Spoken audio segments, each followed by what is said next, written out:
2018 में दलित आदिवासी वोटर्स की अनदेखी हुई और पार्टी को सत्ता गंवानी पड़ी।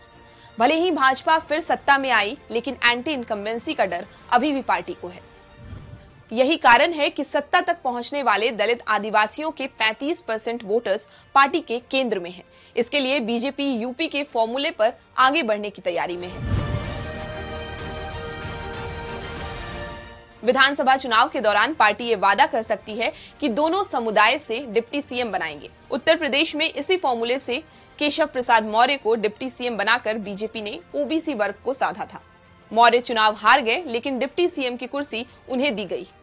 अब ऐसे में सवाल ये उठता है कि आखिर दलित आदिवासियों को बीजेपी क्यों साधने में लगी है। तो 2018 में बीजेपी को अनुसूचित जाति की 35 में से 18 सीटें मिली थी, जबकि कांग्रेस को 15 और 2 सीटें बसपा ने जीती थी।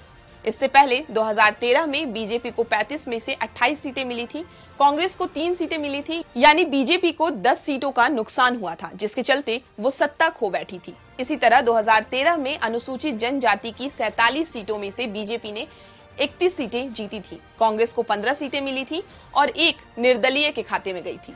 भाजपा इस वोट बैंक को संभाल नहीं पाई और 2018 के चुनाव में बीजेपी 16 ही सीट जीत पाई, जबकि कांग्रेस की सीटें 15 से बढ़कर 30 हो गई।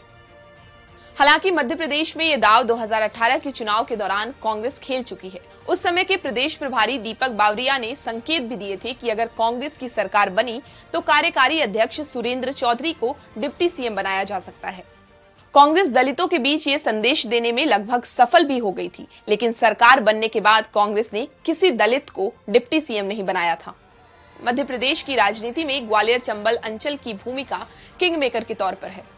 यहाँ विधानसभा की कुल 230 सीटों में 34 सीटें हैं। कुल 29 लोकसभा सीटों में से 4 सीटें इस वर्ग के लिए आरक्षित हैं।